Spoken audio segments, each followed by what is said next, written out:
Bonjour à toutes, bienvenue dans ce dernier podcast de cette semaine dans À table avec Annabelle. On a parlé de prière et aujourd'hui, on a pris le temps de répondre à vos questions sur ce thème. On a parlé de flemme, on a parlé de burn-out, est-ce qu'on doit prier le matin, est-ce qu'on doit prier le soir? Bref, on a pris le temps de répondre à toutes ces questions. Et je veux vous encourager à prendre la prière comme quelque chose de beaucoup plus naturel si on se rappelle pourquoi on prie. On ne prie pas parce qu'on est obligé de prier, on ne prie pas parce que c'est une obligation religieuse, c'est un privilège que de pouvoir passer du temps avec Dieu. Et quand on se rappelle de ça, en fait, la prière devient beaucoup plus naturelle. On n'est pas en train de regarder notre montre, on n'est pas en train de se chronométrer, on n'est pas en train de se mettre des objectifs de performance.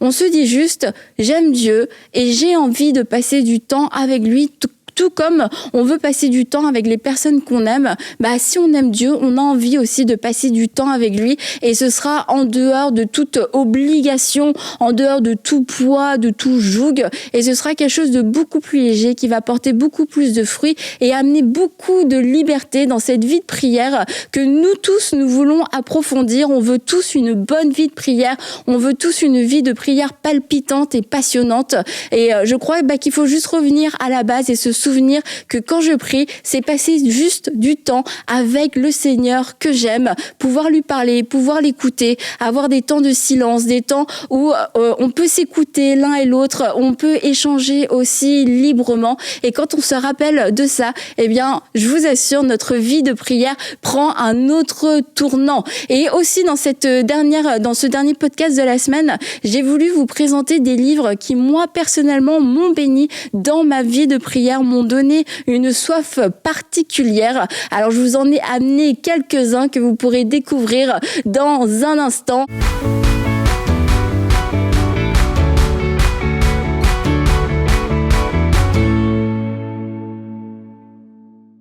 Bonjour les filles. Salut. Contente de te retrouver, oui, Stéphanie. Vous êtes ennuyée de moi. Ah ouais. Oui, quand même. Je le savais. Il faut qu'on se rajoute. Faut qu'on rajoute une 5e chaise. Oui. Comme ça, on ne jouera plus à la chaise musicale qui on éjecte. Donc, comment il faut que je vive ça là? Bien. Je l'ai très bien vécu. Va prier. Alors, dans Stéphanie, pour ton information, on a eu l'occasion de passer un bon moment avec Nathalie. Et Nathalie nous a raconté comment elle vivait sa relation avec Dieu et comment Dieu l'a amenée dans des temps d'intimité à travers ce qu'elle a appelé le jeu, mais c'était le dessin, la peinture, les histoires. Et vous l'avez compris, vous les filles, moi j'étais fascinée par la façon dont Dieu lui parle, dont elle parle à Dieu. C'était tellement beau et rafraîchissant. Ça donne envie. Ouais, ça donne vraiment envie. Tu sais, c'est bien parce qu'on disait qu'il faut que ça soit agréable, étant dans la présence de Dieu, qu'il y ait le miel, comme le... Non, mais c'est vraiment ça. Et puis, je pense que, du coup, à travers tous les podcasts qu'on a fait dans la semaine, on arrive à quelque chose où chacune, on a une soif, mais de se dire, je suis prête à vivre quelque chose aussi de nouveau qui ressemble pas à ce que j'ai pu vivre dans le passé, qui ressemble pas à ce qu'un tel ou une telle vit. Et juste cette soif brute de se dire, je veux vivre ta présence, je veux avoir ces temps avec toi et finalement on va s'abandonner et c'est là où même Dieu lui-même va venir enrichir, développer, conduire notre vie de prière parce que quelquefois c'est ça dont je me suis rendu compte aussi, c'est qu'on construit nous-mêmes notre vie de prière et on sait oui c'est pour Dieu, c'est avec Dieu, mais on construit notre vie de prière et comme Nathalie le disait, c'est lui qui décide en fait. Et s'il l'invite à peindre, ça va être de la peinture. Mais comme on l'a dit, c'est pas que de la peinture, parce que ça peut être tellement d'autres choses. Et c'est dosé. Tu es des femmes, peut-être. Oui, c'est ça. Peindre, mais peut-être que ça exprime quelque chose que tu n'as jamais osé. Voilà, alors c'est ça. Ouais. C'est ça. Alors, Laure, est-ce que tu as trouvé, du coup, toi, depuis, c'était quoi ta zone, peut-être, d'expression? Je suis toujours en prière là-dessus. Ok. Priez pour prier. Priez pour prier. Et je voulais aussi terminer aujourd'hui, présenter quelques livres qui, je crois, on en a parlé, des outils qui peuvent nous aider.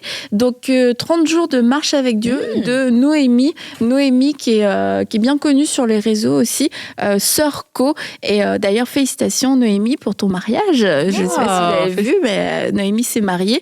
Et donc, elle a écrit ce livre, c'est 30 jours. Donc, avec les 52 semaines et les 30 jours, nous sommes équilibrés. Moi, je le prends alors. Hein? Okay. Je te donnerai mon livre. Alors, moi, je pars avec le tien. Et là aussi, très beau livre. Ouais. Et 30 jours de marche avec Dieu.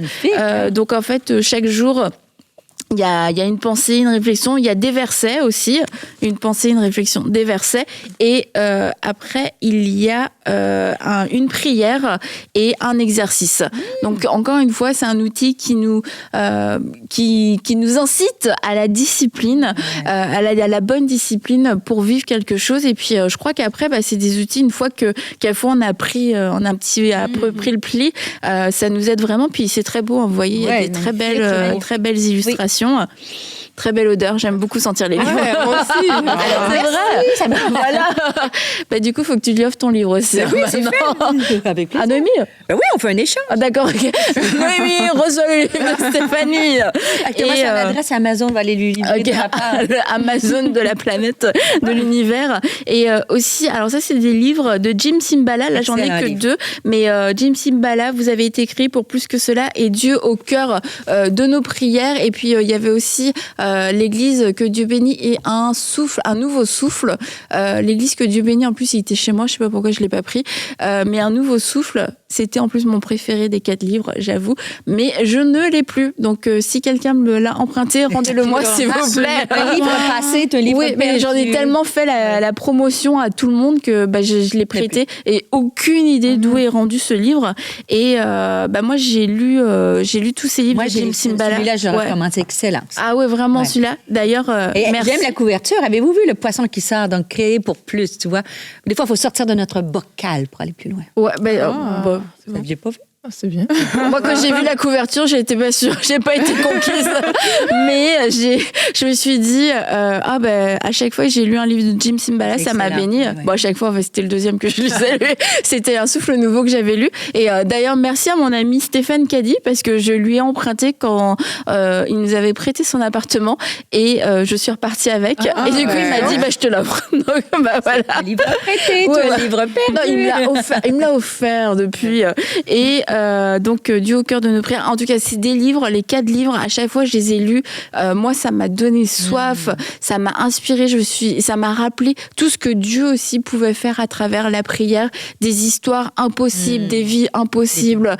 Des témoignages. Un mendiant qui est au bord de la mort devant un hôpital. Tu te dis, tu crois que, au pire, au mieux, tu l'amènes au Seigneur dans sa dernière minute de vie. Mais une vie qui est restaurée, des gens qui servent le Seigneur et qui ont eu toute leur intelligence renouvelée. Je trouve ça tellement beau et ça, en tout cas, moi, ça me rappelle la grandeur, ça me rappelle la bonté, la compassion de Dieu, mais aussi la puissance de la prière et que moi-même, j'ai ma place dans la prière.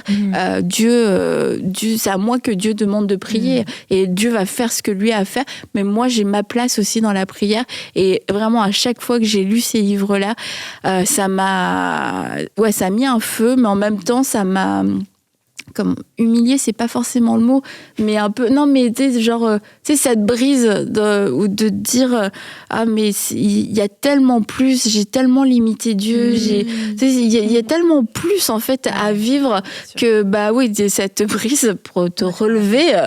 Et il y en a que j'ai lu d'ailleurs plusieurs fois. Donc, voilà, je recommande tous les livres de Jim Cymbala.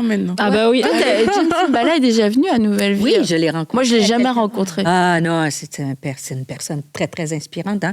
Ce qu'il dit, c'est ce qu'il est. Et puis, je me rappelle, comme c'était hier, il a fait un samedi matin pour leaders et pasteurs. Et à cœur ouvert, il a parlé des défis qu'il y avait, comment il a vu Dieu agir. Et c'est une église de prière et c'est un homme de prière. Donc, vraiment, vraiment inspirant. Et ce qui est inspirant, c'est quand les gens ils sont authentiques. Ouais. Toi, des fois, en fait, c'est un homme de la même nature que nous, avec des défis comme nous. Mais qui se confie en Dieu et dans la prière. Et c'était très, très, très inspirant. Je l'aime encore plus. Oui. Mais tu peux aller le voir à New York. Oui, mais j'aimerais vraiment aller. Franchement, si j'allais à New York, j'irais dans son église, ça c'est sûr et certain. Donc les filles, Aujourd'hui, pour la première fois dans l'histoire de À table avec Annabelle, eh bien, nous allons répondre à quelques questions. La boîte à questions. Donc, le principe, c'est qu'il y a des questions qui sont posées. D'ailleurs, on peut nous suivre sur Instagram et régulièrement, on va demander à la communauté de pouvoir participer, soit à travers des questions, des commentaires, des réflexions, etc. etc. Génial, Et là, eh bien, c'était sur le compte de MCI. On a voulu anticiper parce qu'on est proactif et on a demandé aux gens de poser leurs questions sur la prière. Okay. Alors on a fait un petit tri de questions qui, je crois, reviennent quand même régulièrement. Alors, qui va être la première ? Je prends la question.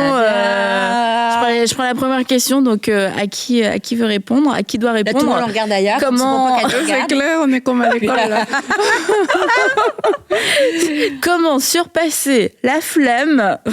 J'aime bien la formulation déjà. Ouais, comment surpasser la flemme pour approfondir notre intimité avec Dieu ? Oh, je prends moi. Je peux répondre ? Vas-y, Laure. Écoutez les émissions, puis ça va vous du début, puis ça va vous encourager. Parce que t'as la flemme de répondre. Non, mais oui, c'est vrai, on a peut-être toutes connu ça, hein, la flemme à un moment donné, que ce soit pour la prière ou même en général. Hein, c'est vrai que malheureusement, c'est un fléau de la chair. Mais voilà, il faut pas s'arrêter à la flemme. C'est sûr que il faut, c'est ça, il faut des solutions que je vais essayer d'apporter. Mais avant tout, je pense que c'est vraiment se mettre dans le contexte aussi. C'est pour pouvoir te mettre en mode, je vais avoir une intimité avec Dieu. C'est se dire, en général, quand t'es en mode flemme, c'est peut-être t'es sur un canapé, t'es dans ton lit, t'es en mode un peu genre... la flemme. Ouais. C'est comme le mot sort avec ton attitude est disposée déjà à la flemme. Et je pense déjà, c'est le premier truc, c'est de se dire, peut-être que je peux déjà me positionner. Tu sais, il suffit déjà juste de sortir de ton lit, prendre un café, prendre une douche, te mettre debout, je sais pas.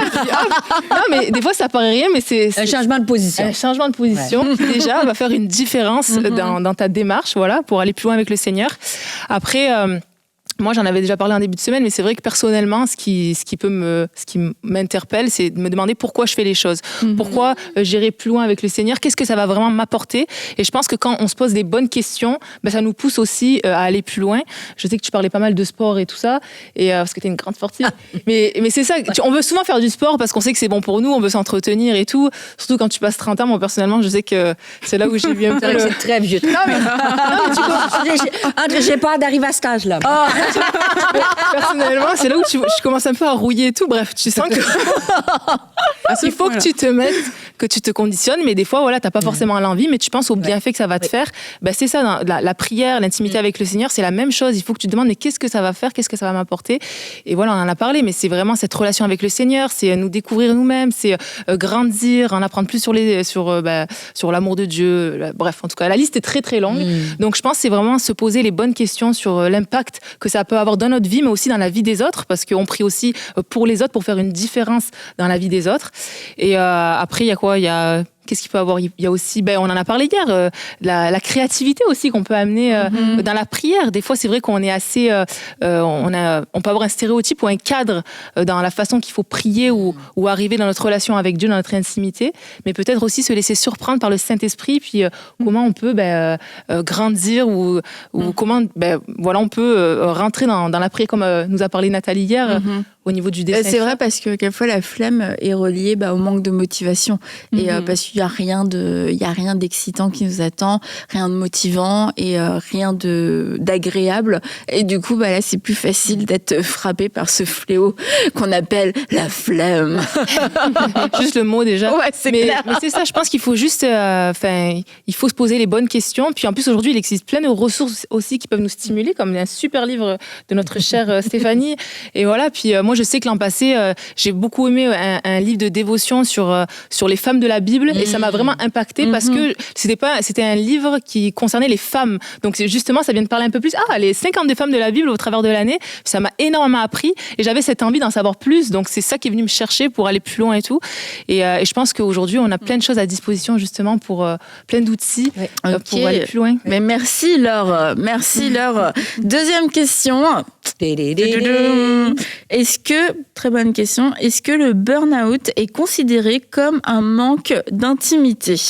Elle est difficile. Alors, qui va répondre? Celle qui a le plus d'expérience. Dans le burn-out? T'en as fait combien? Ouais, ben, écoute, moi, je vais bien la répondre parce que je trouve ça tellement, ça, c'est un mythe. Tu sais, tout ce qui est, lorsqu'on parle de santé mentale, de dépression, de burn-out, c'est comme si c'est parce que on n'est pas assez spirituel, qu'on a, tu sais, il y a eu à l'époque, t'as un péché dans ta vie et ça n'a rien à voir. En fait, quand on parle de burn-out, tu sais, bon, je lisais un petit peu parce que ça m'intéressait, mais le burn-out, en fait, à la base, c'est relié à une situation professionnelle au travail. Mais maintenant, on l'a adapté dans plusieurs situations. Mais en fait, le burn-out, c'est quelque chose qui est relié à une fatigue qui est chronique, un manque d'intérêt, où tu te sens dépassé un peu par plusieurs choses.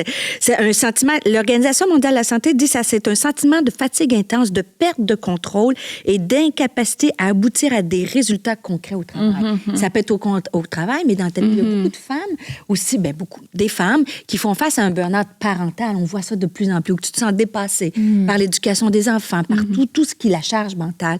Et moi, je pense pas que c'est un manque d'intimité avec Dieu. Par contre, je pense que l'intimité avec Dieu peut nous aider à sortir d'un burn-out. Bien sûr, tout dépendant du niveau. Des fois, on peut avoir la flemme, ce qui n'est pas un burn-out.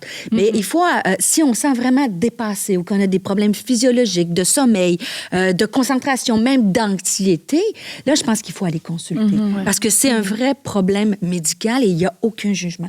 Personne est à l'abri. Et alors, des fois, on peut aimer Dieu de tout notre cœur, mais être pris à un travail, être pris dans une situation difficile et se retrouver dans cette situation-là. Par contre, lorsqu'on vient à la prière, parce que souvent, quand on est dans cet état-là de perte de contrôle, peut-être c'est pas le premier réflexe qu'on a, c'est de retourner à la prière parce qu'on n'a pas d'énergie. Mais c'est de comprendre que c'est, comme je vous ai expliqué en début de semaine, le paradoxe de Dieu. Même si j'ai pas d'énergie, la prière, bien sûr, avec de l'aide peut-être pastorale, de l'aide médicale, mais la prière peut te redonner cette énergie-là, mais te recentrer sur tes priorités. Parce que souvent, un burn-out, c'est que tu as perdu tes priorités de vue. Tu as mis des choses en avant peut-être dans ta vie professionnelle, en avant ta vie familiale, ainsi de suite. Et la prière va te ramener, je pense, à un endroit de... Mais est-ce que c'est un manque d'intimité? Je pense, est-ce que c'est l'œuf ou la poule? Ça peut être assez condamnant, en plus, de l'aborder comme ça. Parce que, tu sais, je me dis, même la question en tant que telle, c'est... En tout cas, on ne connaît pas l'histoire derrière la question, mais il peut y avoir tellement de culpabilité derrière cette question. Est-ce que c'est parce que je ne prie pas assez, en gros, que je suis en burn-out? Maintenant, je crois que ça amène juste un fardeau de plus alors qu'on est déjà à terre. Par contre, comme tu dis, le fait de pouvoir revenir dans une intimité sans contrainte et sans fardeau, mais où Dieu va pouvoir recentrer nos priorités, c'est ce qui va amener aussi un changement dans notre vie. Oui, puis tout ce qui est il y a plein de versets dans la Bible. Tu sais, déchargez-vous sur lui de tous vos soucis. Tu sais, prenez mon joug. Tu sais, la notion du joug, en fait, le joug, ça a l'air comme, je sais pas, quand tu es déjà déprimé, tu sais, le joug, ça fait joug. Mais c'est l'inverse. Quand Jésus parle de ça, c'est qu'on est deux à porter la charge. Et justement, quand tu es en burn-out ou tu es en dépression ou tu es fatigué, bien, de dire, c'est vrai qu'il y a quelqu'un qui porte avec moi. Je ne suis pas tout seul à tirer la charge. C'est vrai que je peux me décharger sur lui. Donc, il y a toute cette notion-là. Puis, comme tu dis, je pense pas qu'il faut ramener un fardeau. Puis, il y a des... C'est comme si on fait une distinction entre... Si tu avais un problème cardiaque, une maladie cardiaque, par exemple, est-ce une insuffisance cardiaque, est-ce que je te dirais, t'as ça parce que t'as pas prié assez? Tu vois, il y a des notions de santé mentale ou de défi, de tout ce qui a rapport à nos émotions, à tout ça, qu'il faut faire attention de ne pas mettre tout ça dans le même panier, de savoir qu'il y a des conditions, il y a des situations particulières et je pense pas qu'il faut tomber dans la condamnation. Mais au risque de se répéter, c'est sûr que la prière, c'est une clé pour aller être ressourcé. Tu sais, quand juste le psaume 23, tu sais, lorsqu'il m'amène dans de verts pâturages, dans des eaux paisibles, tu sais, mais il dit, lorsque je marche dans la vallée de l'ombre de la mort, c'est pas si je marche, ça va nous arriver, ça peut nous arriver. Ben, il est avec nous. On n'est pas seul lorsqu'on... Donc, non, je ne pense pas que c'est un manque d'intimité, mais l'intimité peut nous rafraîchir. Tu étais la bonne personne. Oui. Oui, mais parce qu'il m'est arrivé, moi, d'avoir des situations vraiment de fatigue. Ouais, j'ai été arrêtée pour... j'ai pas de honte de la dire, j'affirme, je suis authentique. Pendant un certain temps, j'arrivais de Belgique, j'étais brûlée il y a quelques années de ça, et j'étais presque 8 mois en arrêt. Et ça m'a... faut faire un podcast complet sur ça. Peut-être, oui. Mais ça serait intéressant. Maintenant, je peux en parler parce que j'ai compris le pourquoi. Et ça a changé. Donc, oui. Donc, il n'y a pas de honte. Moi, j'ai traversé une situation de 8 mois d'arrêt. Et, tu vois, Dieu m'a ressourcée et renouvelée. Ah ben oui, c'est sûr, on va en savoir plus et on veut savoir comment tu t'en es sortie. Donc, prochaine question, c'est pour toi, Aurélie, parce que je préfère qu'elle soit pour toi, plutôt que pour toi que pour moi. Comment prier le soir et le matin quand on est fatigué? OK. Est-ce qu'on retient un soir, matin ou fatigué? Là, c'est pas la flamme. C'est toute la nuit de prière. Là, c'est pas la flamme, c'est fatigué. Comment prier le soir et le matin quand on est fatigué? Donc, si je me fie à ce qu'on a dit cette semaine, on a dit que c'est une relation déjà avec Dieu. Donc, ça veut dire que c'est pas forcément... Il faut pas la catégoriser en bloc, comme on a vu cette semaine. Donc, normalement, on est supposé prier sans cesse. C'est ce que la Bible nous dit. Donc, voilà, il faut que dans notre relation, on puisse être à même de parler à Dieu tout le temps, sans que ce ne soit rigide, sans s'imposer, en fait, un certain cadre. Maintenant, comme dans toute bonne relation, par exemple, dans une relation de couple, vous êtes ensemble tout le temps dans une maison, mais il y a des rendez-vous spécifiques que vous allez prendre peut-être pour passer un temps encore plus proche. Et si ça se trouve, la personne qui a posé cette question s'est dit, OK, moi, mes rendez-vous privés, personnels avec Dieu, c'est peut-être le soir, le matin. Et n'arrive pas à les tenir. Dans ce cas-là, c'est de comprendre qu'est-ce qui nous fatigue en fait. Est-ce que c'est parce que nos priorités ne sont pas au bon endroit ou alors c'est peut-être que dans la vie, on fait peut-être beaucoup de choses qui sont obligatoires, mais le temps, du coup, c'est pas réaliste, ce temps qu'on s'était mis. C'est de voir si c'est nos priorités, c'est de les inverser pour que notre temps avec Dieu devienne prioritaire. Et si la fatigue vient du fait que vraiment c'est une charge entre guillemets naturelle qui fait partie du processus de la vie, mais c'est peut-être de trouver un autre temps. C'est trouver un autre temps dans lequel on sera plus à même de parler avec Dieu, plus à même de développer cette relation-là. Il faut pas tomber dans la rigidité. Si j'ai pas parlé à Dieu ce soir, ça veut dire que je suis un grand pécheur perdu. Non, c'est que si tu l'as pas fait, tu peux le faire à un autre moment. Tu peux le décaler. Si tu sens que tu es fatigué là, tu peux choisir un moment où tu es moins fatigué pour pouvoir communiquer avec Dieu. Mais dans tous les cas, ne restons pas dans des cadres rigides. La relation avec Dieu, elle est permanente, elle est continuelle. On prie sans cesse, mais si on a des rendez-vous spécifiques avec Dieu, on les cale de telle sorte que si on a besoin de repos, on se repose et qu'on puisse aussi prendre ces bons temps dans la présence de Dieu le soir, le matin, à midi, peu importe le moment, que la qualité du temps soit privilégiée au timing dans lequel il se fait. Et que la qualité du temps aussi est reliée à au moment où nous, on est en forme et se dire c'est quoi, à quel moment je suis en forme, parce que quelquefois je vais programmer mes temps au moment où je suis le plus claqué. Et du coup, franchement, c'est compliqué. On se dit pourquoi ça fonctionne pas. C'est parce que tu es épuisé à ce moment-là. Donc, il faut aussi apprendre à se connaître et puis à savoir dire si c'est ma priorité, je vais donner aussi mon meilleur. Voilà, mon meilleur. Moi, je vais terminer avec une question, mais on y a quand même pas mal répondu. C'est doit-on forcément prier tous les jours pour garder son intimité? En fait, je trouve qu'un peu toutes les questions, il y a beaucoup cette notion de devoir et tout ça qui ressort. Et doit-on prier forcément tous les jours pour garder son intimité? Je pense qu'on peut le prendre différemment. C'est que j'ai envie de connaître plus Dieu, j'ai envie de développer ma relation avec lui, de développer mon intimité. Donc forcément, le plus de temps je vais passer avec lui et plus mon intimité va se développer. Et là, quand on a peur de perdre notre intimité, on est beaucoup, encore une fois, dans la notion du devoir. Est-ce que j'en ai fait assez? Est-ce que Dieu va retirer son intimité? Est-ce que je vais perdre quelque chose? C'est de se dire non, les bontés de Dieu se renouvellent chaque jour et de façon très naturelle, entre guillemets. Je me réveille, Dieu l'a fait. C'est juste, je peux juste plonger dedans et puis venir tel que je suis. Et c'est sûr, en essayant de donner le meilleur de moi-même, mais il y a des jours, c'est pas le meilleur de nous-mêmes, mais venir tel que je suis en me disant cette journée ne sera pas perdue et je veux prendre un temps avec toi parce que je veux pas que cette journée ne passe sans que toi et moi on ait pu se parler. Moi je vois depuis qu'Eden est parti, tous les jours on se parle en fait.